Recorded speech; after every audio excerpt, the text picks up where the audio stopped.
Hello friends, welcome to my YouTube channel. आज के इस वीडियो में हम इग्नू पीएचडी हिंदी एंट्रेंस के पाठ्यक्रम में संकलित महादेवी वर्मा द्वारा रचित अतीत के चलचित्र में सबिया रेखा चित्र के परीक्षा उपयोगी महत्वपूर्ण बिंदुओं पर चर्चा करेंगे। तो आइए देखते हैं। सबसे पहले हम इसके पात्र को देखते हैं। सबिया सावित्री का अपभ्रंश रूप, भक्तिन सत्यवान मैकू सबिया का पति, गेंदा मैकू के मित्र की पत्नी। आइए इसके कथावस्तु को देखते हैं। सतीत्व, कर्तव्य निष्ठा एवं त्याग का आदर्श सबिया का विधाता ने काला वर्ण देते हुए भी उसके अंग प्रत्यंग को ऐसे सांचे में ढाला था कि दूर से वह सुडौल अंगों वाली युवती पेरिस प्लास्टर की मूर्ति जान पड़ती थी। अपने साज श्रृंगार के प्रति वह उदासीन नहीं थी, अतः जब कभी वह अपने पुराने रंग धुले कपड़े और छोटे मोटे गिलट के जेवरों से श्रृंगार करती तो ऐसी लगती थी जैसे हमारे सामने वह मिट्टी की मूर्ति खड़ी है जिसके सारे कच्चे रंग धुल गए हों और जहाँ तहाँ से केवल सुडौल रेखाओं में बंधी मिट्टी झांक रही हो। माँ की ममता एवं पत्नी की पति भक्ति एवं सेवा भाव उसे संस्कार में मिला था। अतः जब पति उसे उसकी 2 संतानों और अंधी बूढ़ी सास को छोड़कर दूसरी मोहिनी के रूप जाल में फंस विदेश भाग गया तो उसने पूरी ममता से अपनी संतान की साज संभाल की, बूढ़ी अंधी सास की सेवा की और बहुत कुछ जानते समझते हुए भी पल भर को यह आशा ना छोड़ी कि उसका पति एक दिन अवश्य लौट कर आएगा। संतान के लिए ही उसने नौकरी की तलाश की और महादेवी जी के यहाँ काम पाकर तन मन से उस काम में जुट गई। वह एक मास के बेटे को 5 वर्ष की बिटिया के संरक्षण में सौंप जब कमर में फटी धोती कस काम में जुटती तो अपनी बिटिया की कमर पर स्नेह दुलार की थपकी और बेटे को ममता भरी दृष्टि से देखना कभी ना भूलती। उसे केवल एक ही धुन थी काम करने की। प्रातः से 10 बजे तक एक क्षण को भी विश्राम किए बिना वह फुर्ती से काम करती रहती।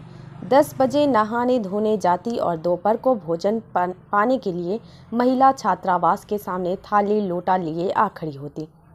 उसकी इस दिनचर्या में एक दिन भी व्यतिक्रम नहीं होता।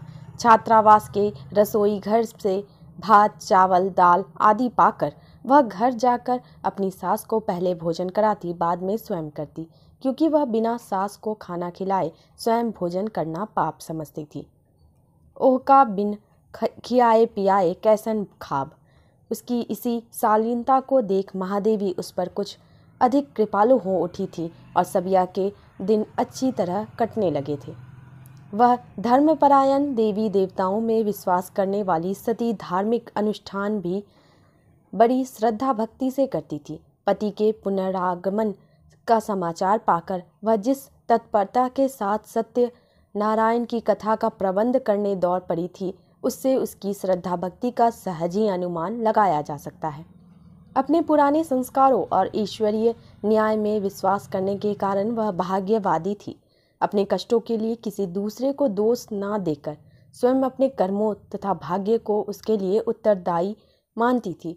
अतः जब लंपट धूर्त और धोखेबाज पति उसे निराश्रित छोड़कर चला गया तब भी उसने पति को दोषी न ठहराकर स्वयं को अभागिन कहकर संतोष कर लिया। ना भैया करा धरा ना होए, अपना बिहा बड़ा आदमी रहा। और भक्तिन के उलाहना देने पर यह कहने पर कि जिस स्त्री के साथ वह भागा है वह अवश्य बड़ी तेज तर्रार होगी, सबिया ने केवल इतना कहा था, माता अपना अपना भाग। दुष्चरित स्वार्थी एवं लंपट पति के प्रति सबिया की निष्ठा, पति प्रेम, पति के लिए सर्वस्व बलिदान करने की तत्परता तो उसे पौराणिक सतियों से भी ऊंचा उठा देती है। पति द्वारा धोखा दिए जाने पर उसे निराश्रित छोड़कर पर स्त्री के साथ भाग जाने पर भी उसने दूसरे पुरुष के साथ विवाह करने और उसके घर बैठने का प्रस्ताव ठुकरा दिया था, जबकि ऐसा करना उनकी जाति में अनुचित और पाप कर्म ना मानकर सामान्य व्यवहार माना जाता था और प्रायः उस वर्ग की जातियां यही किया करती थी। जब उसी की जाति बिरादरी वालों ने उसके इस आचरण को झक्कीपन, पागलपन, मूर्खता कहा तो उसका केवल एक ही उत्तर था, मौन। इसी प्रकार जब विदेश से सपत्नी गेंदा को लेकर लौटा और पहले चिरौड़ी खुशामद करके गेंदा को साथ रखने के लिए सहमत कर लिया और बाद में दोनों उसकी छाती पर मूंग धरने लगे, स्वयं मजे में रहते हुए सबिया और उसके बच्चों की उपेक्षा करने लगे, तो भी ना उसने कलह की ना शोर मचाया, बल्कि औरों के भड़काने पर ऐसा जवाब दिया जिसने सबकी बोलती बंद कर दी। यदि वह पागल हो जाता या किसी रोग से पीड़ित होता तो सब ये उसे क्या करने की सलाह देते। उसकी सहिष्णुता, क्षमाशीलता और उदारता देखकर लगता है कि वह इस लोक की प्राणी ना होकर देवलोक से अपभ्रष्ट कोई देवी होगी। पति द्वारा प्रवंचना, धोखा, झूठ, लंपटता को तो उसने सहा ही, अपनी सपत्नी के व्यंग्यवान कर्कश शब्द, पति से चुगली कर उसे पिटवाना भी उसने चुपचाप सहन किया। प्रतिशोध की भावना उसके मन में कभी उठी ही नहीं। उसने पति को बार बार क्षमा किया, उसके दोषों और अपराधों की अनदेखी की। उदार तो वह इतनी थी कि महादेवी से प्राप्त नीली रेशमी साड़ी पति के एक बार कहने पर ही उतार कर सपत्नी के लिए दे दी। सपत्नी तथा पति सुख से रह सकें, इसके लिए पहले उसने महादेवी जी से 50 रुपये पेशगी मांगे और जब पूरे ना मिले तो शेष के लिए अपनी माँ की दी हुई एक मात्र अंतिम निशानी, अपनी हमेल बेच दी। और इस प्रकार उन रुपयों से जाति भोज का प्रबंध कर उस अवैध संबंध को वैध बना दिया, केवल इसलिए कि वह दोनों सुख से निष्कंटक जीवन बिता सकें। उसकी शालीनता, सहृदयता तथा विद्वेषहीनता का एक अन्य उदाहरण तब मिलता है जब वह अपने साथ सपत्नी गेंदा को महादेवी जी के यहाँ लाती है और उनसे उसे आशीर्वाद देने को कहती है। छुटकी माँ लागत है मालकिन। जैसे गेंदा सपत्नी ना होकर उसकी छोटी सहोदरा बहन हो। एक और वह दोनों पति पत्नी मिलकर सबिया की उपेक्षा ही नहीं करते थे, जानबूझकर उसे पीड़ा भी देते थे, और दूसरी ओर सबिया प्रतिदिन निष्ठापूर्वक उनके लिए अपने परिश्रम से प्राप्त भोजन लेकर घर पहुंचती थी। अनुपम है यह आत्म बलिदान, सहिष्णुता, क्षमाशीलता एवं देवोपम उदारता। यह नहीं कि सबिया पत्थर की मूर्ति थी, जड़ और संवेदनहीन थी, वीतराग थी और उसे शारीरिक तथा मानसिक कष्ट होता ही ना था। अपने पति के दुर्व्यवहार और उपेक्षापूर्ण आचरण से, उसकी निर्दयता से सपत्नी के व्यंग बाणों से छिद छिद कर वह मर्माहत होती थी। रोना आता था पर वह भरसक अपने आंसुओं को दूसरों के सामने प्रकट नहीं होने देती थी। नीम के पेड़ से सिर टिकाकर रो लेती थी या झाड़ू लगाते लगाते रुक रुक कर आंखें पोंछने लगती थी। आशाएं मिट्टी में मिल गई, सपने टूट टूट कर चकनाचूर हो गए। मिली भी तो पति की प्रताड़ना और सपत्नी की डाह, पर उसने सब चुपचाप झेला, विष का घूंट पीती रही। अपना संपूर्ण जीवन पति के लिए बलिदान कर दिया। आज के मनोवैज्ञानिक अपने सूक्ष्म ज्ञान का परिचय देते हुए सबिया को आत्मपीड़न नारी कहेंगे, जिससे स्वयं को पीड़ा देने में ही सुख मिलता है। महादेवी जैसी विदुषी आस्थावान महिलाएं उसे पुराणों की सती सावित्री या उससे भी बढ़कर बताएंगी, जिसने यमराज से लड़कर अपने पति सत्यवान के प्राण लौटा लिए थे, परंतु हमारी दृष्टि में ना तो वह किसी मानसिक ग्रंथि का शिकार आत्मपीड़न नारी थी और ना पुराणों की सावित्री।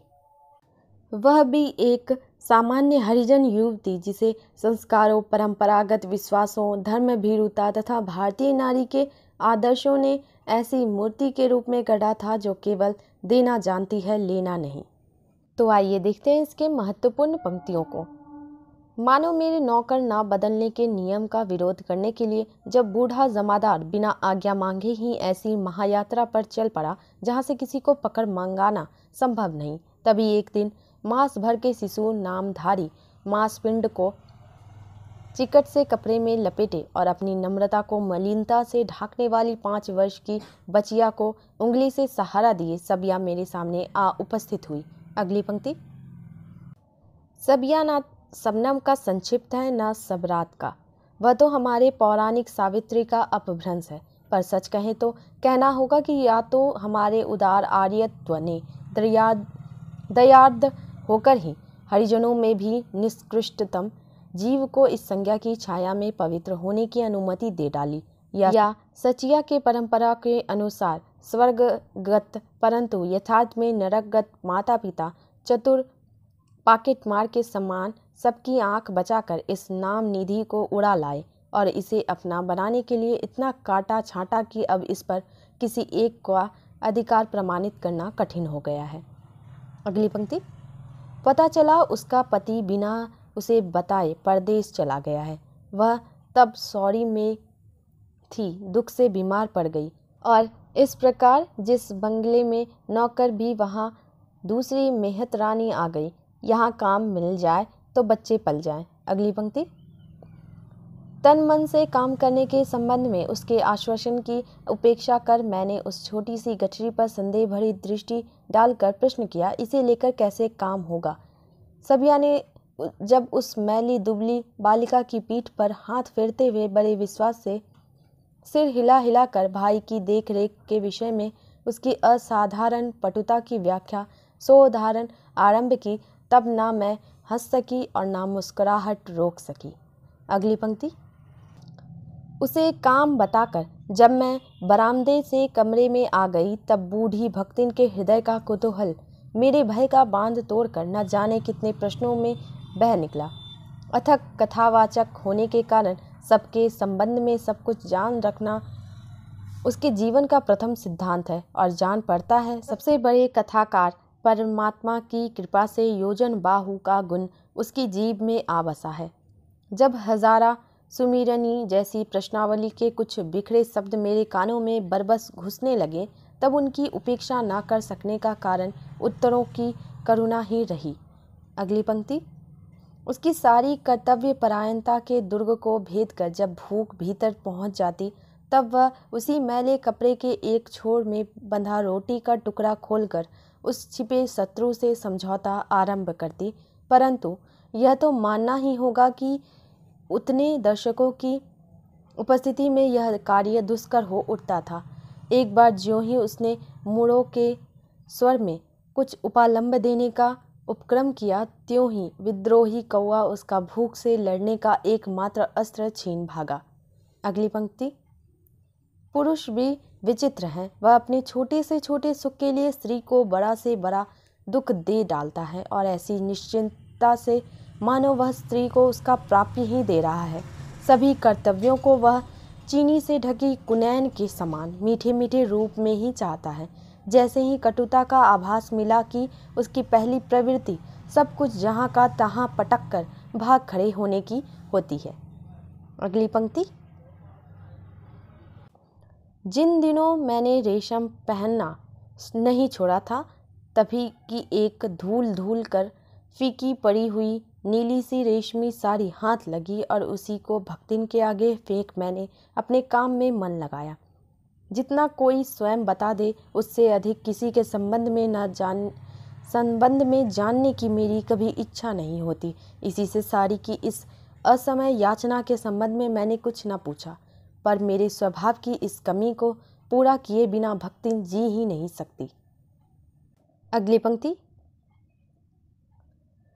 मैकू की अयोग्यता की विस्तृत आलोचना प्रत्यालोचना के उत्तर में उसका सरल और संक्षिप्त प्रश्न यही रहता था कि यदि वह पागल हो जाता या किसी भयानक रोग से पीड़ित होता तो सब उसे क्या करने की सलाह देते। उत्तर चाहे जितना तर्कहीन हो, परंतु इससे सबिया के हृदय की व्याख्या हो जाती है। वह उन महिलाओं में नहीं है जो पति के हल्केपन को उसके बंगले कार वैभव आदि के पासंग रख रख कर भारी कर सकती है। उसकी गणना न उनमें हो सकती है जिनके यातना मंदिर के द्वार पर स्वयं धर्म कठोर और सजग पहरेदार हैं, और न उनमें जिनके उद्भ्रांत मस्तकों पर समाज की नंगी तलवार लटकती रहती है। अगली पंक्ति। समाज ने स्त्री की मर्यादा का जो मूल्य निश्चित कर दिया है, केवल वही उसकी गुरुता का मापदंड नहीं, स्त्री की आत्मा में उसकी मर्यादा की जो सीमा अंकित रहती है वह समाज के मूल्य से बहुत अधिक गुरु और निश्चित है। इसी से संसार भर का समर्थन पाकर जीवन का सौदा करने वाली नारी के हृदय में भी सतीत्व जीवित रह सकता है और समाज भर के निषेध से घिरकर धर्म का व्यवसाय करने वाली सती की सांस भी तिल तिल करके अस्थि के निर्माण में लगी रह सकती है। अगली पंक्ति, यदि जीवन के लिए मृत्यु से लड़ना पड़ा तो यह न मरने के लिए जीवन से संघर्ष करती है।